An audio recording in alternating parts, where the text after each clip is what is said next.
kọ́kọ́ bẹ̀rẹ̀ show yìí ni pẹ̀lú ọ̀rọ̀ àwọn engineer alágbo. Ṣé rí ẹ̀yin obìnrin, please come closer. Pé ọkọ ẹ fẹ́yàwó kejì kò mean pé ìyà máa jẹ ọkùnrin yẹn. Pé ọkọ ẹ fẹ́yàwó kejì kò mean pé nǹkan burúkú máa ṣọkùnrin yẹn.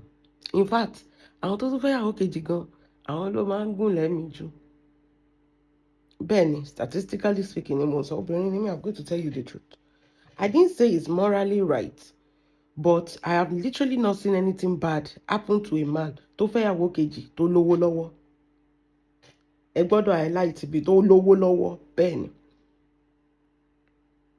Ẹ ṣe máa lo the same energy tẹ́ ń lò fún bàbá Ọkọyà, kẹ́ máa lò tẹ́ ń lò fún engineer alágbo, kẹ́ máa lò fún bàbá Ọkọyà. Ìyàwó mélòó ni bàbá ní? Àbí kẹ́ máa lò fún Ned. Ojoojúmọ́ ló mú yàwó. Even gan tẹ́ ẹ̀ bá gbé lọ sókè lókè bẹ̀yẹn, even middle class men tó bá fẹ́yàwó méjì, tó bá lówó, tó ní businesses tó ń ṣe, tó ní multiple source of income, gbogbo èpè tẹ́ ẹ̀ ń ṣẹ́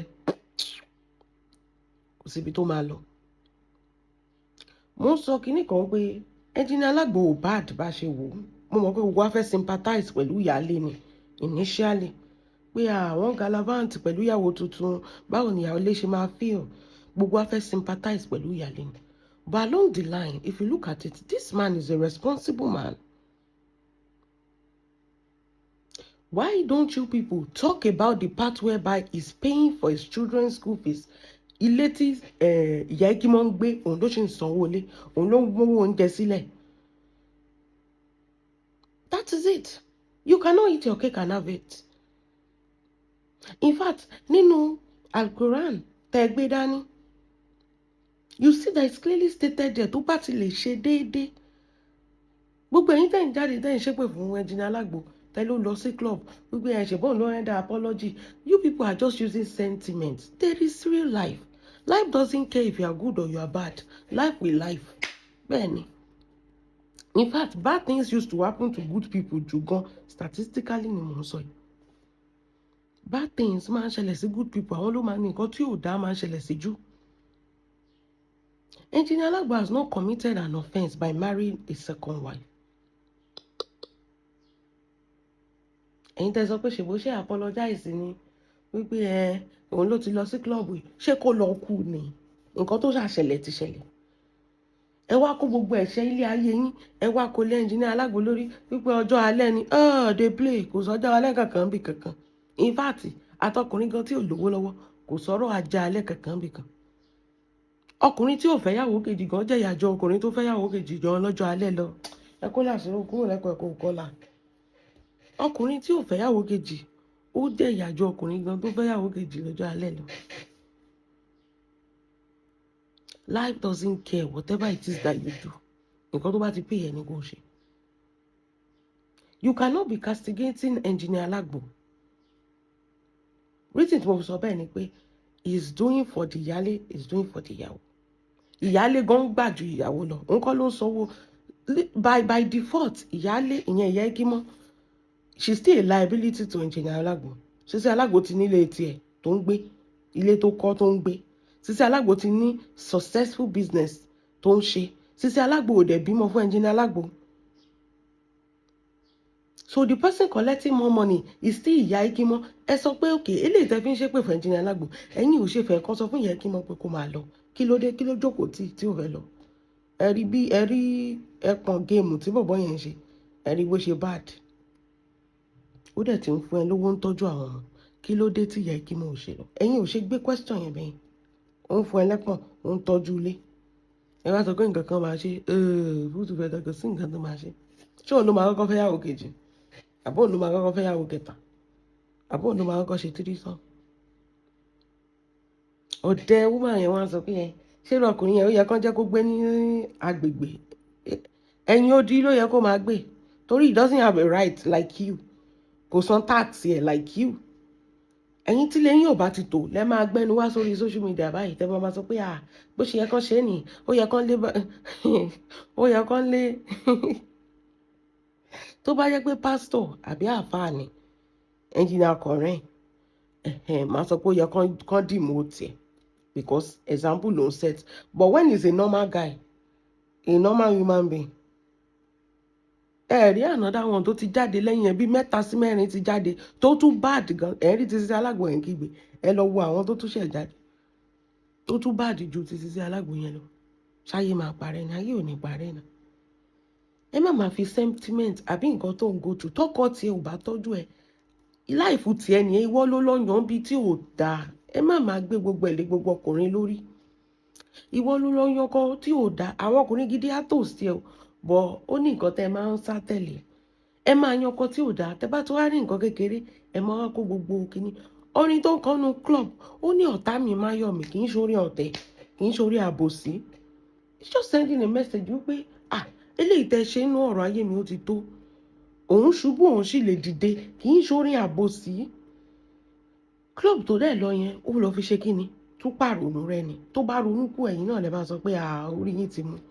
Tí nǹkan bá ṣe Engineer Alágbo, nǹkan tí ò yé yín ni pé ìyá Ekimo níyà máa jẹ jù. Chinchin ò lè tó àwọn ọmọ 4 tó kó dání. Tí nǹkan bá ṣe Engineer Alágbo, Títí Alágbo lè dúró ẹ̀, ó ti ń dúró ẹ̀ kó tó di pé ó fún mi ti Engineer Alágbo. Ibo nìyẹn Ekimo fẹ́ lọ? Ẹ rò pé lásán ló dúró ni? Kò ní choice. Kò sí ta ló fẹ́ bá gbọ́ bùkátà. Ẹ̀yin tínú ilé yín ò dáa, ẹ̀yin lẹ máa jáde. Àwọn obìnrin tó ń sọ̀rọ̀ yìí, tẹ́ bá lọ wò ẹ̀ṣẹ̀ báyìí náà fi ń lù wọ́n nulẹ̀ yẹn, wọ́n lè kúrò ńbẹ̀. Ẹ̀yin lẹ máa já sí social media. Ọjọ́ alẹ́ ni kó wúrò, ọjọ́ alẹ́, ṣé ó ń bọjọ́ àárọ̀ ẹ̀jẹ̀ ni? Kò bọjọ́ àárọ̀ ẹ̀jẹ̀, ṣèbó ń tọ́jú àwọn ọmọ ẹ̀. Ó ń ṣẹ̀tọ́ ẹ̀, ó dẹ̀ ń ṣe déédéé bí Kùránì ṣe sọ. Èwo lọ́jọ́ alẹ́ tẹ̀dẹ̀ ń kígbe? Torí pé ó ti wá fẹ́yàwó kejì, automatically is bad. Orí yín ò pé. Àwọn pásítọ̀ yín ò níyàwó méjì. Àwọn pásítọ̀ tẹ̀ lọ́ worship tẹ́ ń pe daddy, yes daddy. Wọn ò níyàwó méjì ni. See, we live in an hypocritical society. Nǹkan tí mo fi hate Nigerians ni. Ọlọ́run. They are too hypocrites. Ní family wèrè tó ń sọ̀rọ̀, ó lè jẹ́ pé bàbá tiẹ̀ ìyàwó bíi 4 ló tó jọ kó tó di pókú. Bẹ́ẹ̀ ni, ó lè jẹ́ pé bàbá ẹ̀ ìyàwó 4 ló tó jọ. But in Nigerian society, they are always hypocrites. Àwọn ò lè gbà láyé tó bá já wọn ni, tó bá já yín kí ló dé tí half of you lórí social media ò sí nílé ọkọ.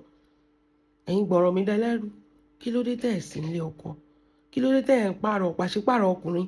Ìyá Ekimo gan ṣe bẹ́ẹ̀ sọ pé obìnrin tó dá ní ó wà nílé, kí ló dé tó fi lé ọkọ alákọ̀ọ́kọ́ lẹ̀? Ṣé Engineer Alágbo lọkọ ẹlẹ́ẹ̀kejì? Kí ló fi kúrò lọ́dọ̀ ọkọ alákọ̀ọ́kọ́ tó bá yẹ pé obìnrin tó dá? Ẹ kó sì kò sóbìnrin tó dá ń bí kankan jàre, a kàn fi wèrè pọ́ọ̀tì wèrè ni. Pick the one in your bracket and move the fuck on.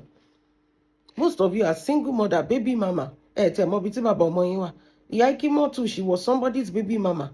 Kó tó di pé wọ́n lè dànù, kó tó rí Engineer Alágbo lóye. Engineer Alágbo does not have any children kó tó pàdé Ìyá Ekimo. Ìyá Ekimo ti ṣàbíamọ lẹ́ẹ̀mejì kó tó pàdé Engineer Alágbo. But the man still marry her.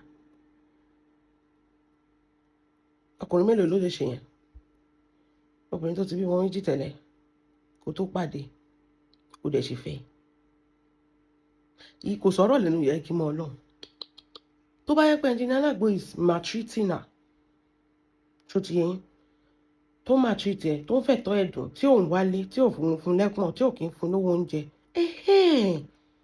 But even the Quran say tó bá ti lè ṣe déédéé, why are you removing? Torí ẹni sọ tiẹ̀ tí máa sá lọ sọ́dọ̀ Ọlọ́run. Kí ló dé tó jẹ́ pé ọ̀rọ̀ Ọlọ́run ọba ẹ̀yin yí padà? By all means, pẹ̀lú gbogbo nǹkan tá a mọ̀, Engineer Alágbo ń ṣe déédéé, ṣebí Títí Alágbo ṣebí Ìyá Ekimo ló sì jáde ńsìn tó ní kó bá wọn dúpẹ́ pé wọ́n ti sanwó school ọmọ. Ó sì ń ṣe déédéé. Ó ń lọlé, ó lọ ń bá sùn. Ó ń ṣe déédéé nìyẹn. Ó fẹ́ polówó ọjà ìyẹn sọ pé òun ò gbà. Ó ń ṣe déédéé nìyẹn. Kí ló tún kù tẹ́ tó fẹ́? Tẹ́ ìjókòó kẹjọ́ ọjà ara yín. Tó bá dẹ̀ mọ̀ pé kò tẹ́ ẹ lọ́rùn, dẹ̀ máa lọ, because nǹkan tí ò yé mi lọ́rọ̀ àtẹ̀yìn tẹ̀ ń support ẹ̀ àtòun fún ara ẹ̀ tí ò lọ́pọlọ. If you know that gbogbo nǹkan tí Engineer Alágbo ń ṣe fún ẹ, ò lè take care. Wọn kì í ṣe dandan, you can go. Why are you staying? That is where the problem is. You are collecting all the benefits for your children that is not even his, òun náà ló ń tọ́jú àwọn ọmọ tí ò kì í ṣe tiẹ̀. And at the end of the day, You are painting him a bad man on internet, and you are refusing to leave this bad man. Make it make sense. You cannot eat your cake and have it. If it's not good, if it's the worst man in life, leave. You are not a tree. Oh, kì í ṣe igi. Ẹ̀yin tẹ́ tí wọ́n sọ pé Engineer Alagbo ló ń gbé péjì ṣiṣẹ́ yẹ kí mọ́ wálẹ̀. Dẹ̀bẹ̀rù Ọlọ́run. Can you prove that? Tí ò bá sí anybody bẹ́ẹ̀, Ọlọ́run sọ pé mọ òtítọ́ àbí kó mọ òdodo ní, and it should set you free. Nǹkan tí ò bá ti ṣojú ẹ̀, má attest to it. Níwájú Ọlọ́run gan ẹ ti gbẹ̀ṣẹ̀. Kí ni Engineer Alagbo fẹ́ gbé péjì ìyá kí mọ́ wálẹ̀? And even gan, with what we know, péjì yẹn ṣe bó ti wọ 33,000. They hit that page. Tó bá yẹ pé péjì yẹn lọlẹ̀, kò lè tètè pick up bẹ́yẹn. Wọ́n lọ gbé péjì yẹn pamọ́ ni. Wọ́n ti wá gbé jáde ńsìn. Ìwọ tó ń ta kúlíkúlí tó ń tẹpa, èèyàn gan tó ṣe kíní gan, péjì ẹ̀ ò wálẹ̀. Kí ni tiẹ̀ tí péjì ẹ̀ máa wálẹ̀? Péjì engineer ò wálẹ̀, péjì Sisi Aláògbò ò wálẹ̀, àwọn gangan tó wà nínú fídíò. Kí ni ó wá kàn wọ́n tó ń ta kúlíkúlí àtẹ̀pà? The games you people play on this social media, ẹ máa ń gbàgbé pé ibi báyìí lẹ ti bá wa. We understand. Sympathy lẹ̀ ń wá fún Yẹkímọ́, and sympathy doesn't mean money. Sympathy doesn't mean money. Yẹkímọ́ is not as innocent as you people are painting her. She's not. And it's okay. But one thing we are not going to do is disrespect the man that is fronting your bills and the bills of your children and adopted children. The children that are not even his. This man is fronting those bills. One thing we are not going to take is that if you are living, then live.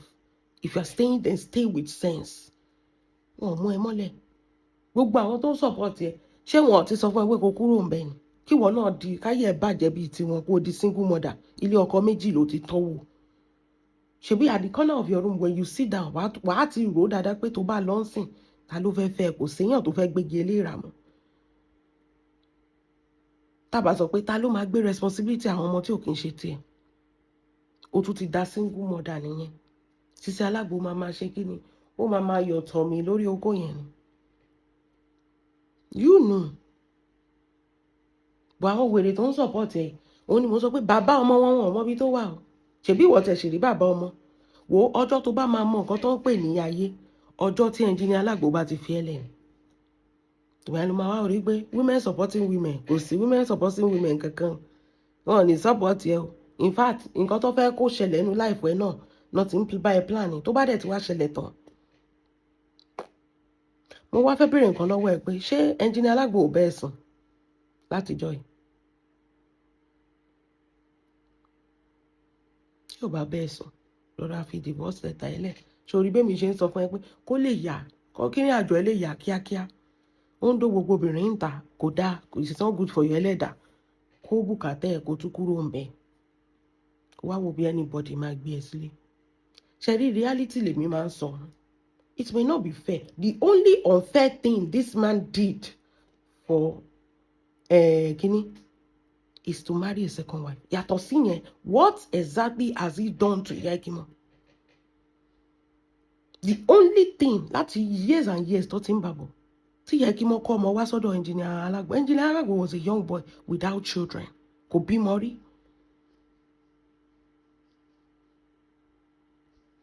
The only thing he did wrong is to marry another wife. Nínú Bíbélì, nínú Kùránì, according to his religion, it's allowed. He's a Muslim man. He can marry as many as he wants. Quran sọ pé tó bá ti lè ṣe déédéé, ó ń ṣe déédéé. So who are you people to be judging the man after he has followed what is in the Quran? Who are you people to be saying that yeah, dọ́jọ́ alẹ́? He has followed the Quran. He has followed the principle of God. Ìwọ tó ń sọ pé ó máa jẹ̀yà lọ́jọ́ alẹ́, pé Engineer Alagbo máa jẹ̀yà. Kí ló ṣọ́ fún wọn gan pé wọ́n gan máa jẹ gbádùn ọjọ́ alẹ́, pé wọ́n gan ò ní jẹ̀yà lọ́jọ́ alẹ́? Ìwọ tó ò tí mọ bọ́jọ́ alẹ́ tiẹ̀ ṣe rí ló fẹ́ sọ fún èèyàn kan bọ́jọ́ alẹ́ tiẹ̀ ṣe máa rí. Ẹ̀yin obìnrin ẹ ti wà sentimental jù. Life doesn't care if you are good or you are bad. Ṣiṣẹ́ dáadáa, má sọ pé torí ọmọ, fún ọmọ ní nǹkan tó yẹ kó o fún, but ṣiṣẹ́ fún ọjọ́ alẹ́ tiẹ̀. Kì í ṣe gbogbo ọmọ ló rántí òbí lọ́jọ́ alẹ́. Ó ṣe o, kì í ṣe gbogbo ọmọ ló rántí òbí lọ́jọ́ alẹ́. Ṣiṣẹ́, plan ahead for your ọjọ́ alẹ́. Má gbọ́kànlé ọmọ kankan. ẹ ṣàfẹ́ sọ ìyá Ikimọ́ di bẹ́ẹ̀ ṣe dà kó tún dá single mother bíi tiyín.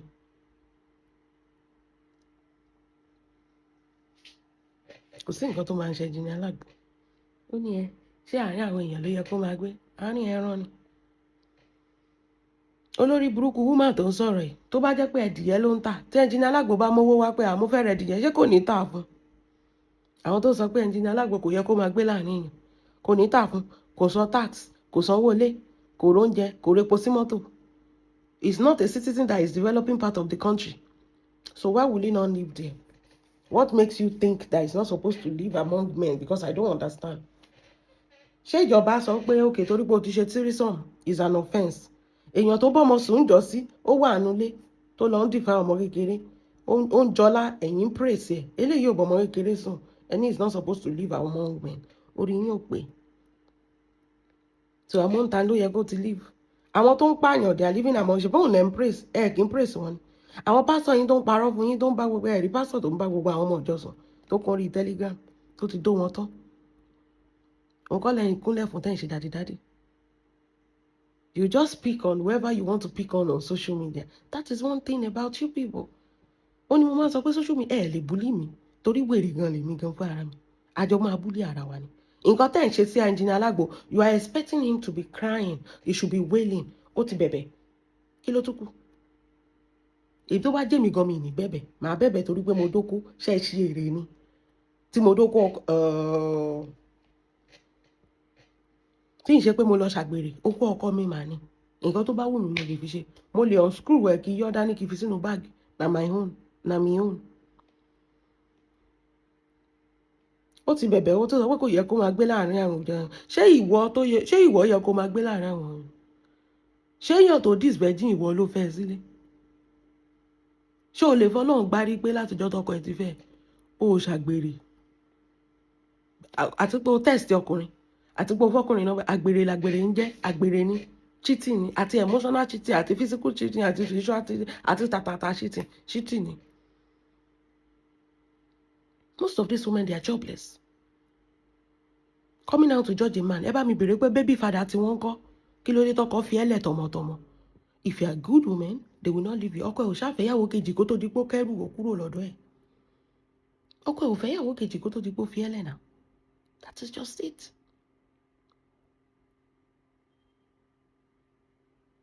Nǹkan tó ń pè life ni. Life is lifing on this end. Engineer Alagbo will go to club. Bẹ́ẹ̀ ni ó máa bọ́n tí sórí àwọn ọ̀tá yín kò bá tèèyàn jẹ́. Òbòlòdó kò pààyàn. Ó máa mọ tí sórí ẹ̀yìn ẹni mi ẹ̀. Ẹ̀yin lẹ máa ṣe. Ẹ má lọ gbé gbá kẹ́ máa wo bọ́jọ́ ọ̀la tí ń ṣeré. Ẹ máa ṣọ́ ọjọ́ ọ̀la Engineer Alagbo. Ṣé o rò pé torí ọmọ ló ṣe ó ṣiṣẹ́ torí ààrẹ ẹ̀ ni? Bẹ́ẹ̀ ni. Real estate ló máa ń ṣe. Ó ń build generational wealth fúnra rẹ̀. Ìwọ tó jẹ́ pé bàbá ọmọ ẹ̀ carpenter ló ń ṣe. Ìwọ ń fara wé èèyàn tó ní àwọn real estate, àwọn èèyàn tó wà real estate tó ń kọ́lé fún yàn. Orí yín ò pé. Orí yín ò ṣe kí ni kò pé. Bàbá ọmọ tí yín dá ẹ mú jáde káàrí. Most of them àwọn ọmọ wọn ò tí sanwó school. Engineer Alagbo ti sanwó school àwọn ọmọ ẹ̀. Wọ́n jáde wá criticize ẹ̀ pé ẹ ó dọjọ́ alẹ́. Bad things always happen to good people. That is life. Bad things happen to good people more. Life doesn't care. There's no recipe for life. Ìyá máa jẹ́. They play inú Yorùbá fíìmù. Ẹ ti wo Yorùbá fíìmù orí yín ti yí. Àbí ìyá ti jẹ́. Mo máa ń sọ fún yín ọkùnrin orí ọkùnrin le gan. Ìyá lè jẹ́ inú ilé ọkùnrin. Sí ọkùnrin yẹn máa lówó kò sí nǹkan tó máa ṣe.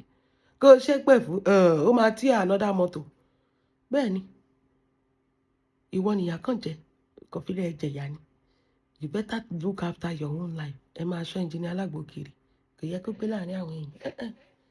Kò ní gbé láàrin. Tó bá yọ ẹ̀pọ̀ sí wèrè ìsìn tó fowó tì ó máa làbò lẹ́ o. You better do bẹ́ẹ̀. Wọ́n ní wọ́n ti fẹ́. Mo ń sọ fún yín wọ́n ní wọ́n fi mẹ́sẹ̀gì lé Engineer Alagbo kiri báyìí. Pé ọmọ yẹn domi lóbò kó wá jẹ́ káwọn náà domi. Ọlọ́run jẹ́ kẹ́ pa bọ̀bọ́ yẹn fún ìyàwó ẹ̀. Ẹ̀yin lẹ́mọ̀ ìyá Ikimọ́ how market ṣáré ṣáà ti balẹ̀ ẹ̀sìn. Bẹ́ẹ̀ ni jẹ́ kó sọ ẹ́ di bọ́n ṣe dà. Wàá rí pé kò ní anybody lẹ́yìn ẹ̀. They will not support tó bá ti kù wọ́n nìkan. Wàá understand nǹkan tó ń pè ní ayé. All these people they don't like you. They are just doing shows. Bẹ́ẹ̀ ni owó náà máa make. That is that concerning ọ̀rọ̀ Engineer Alagbo kò sí nǹkan tó kàn mí mọ́.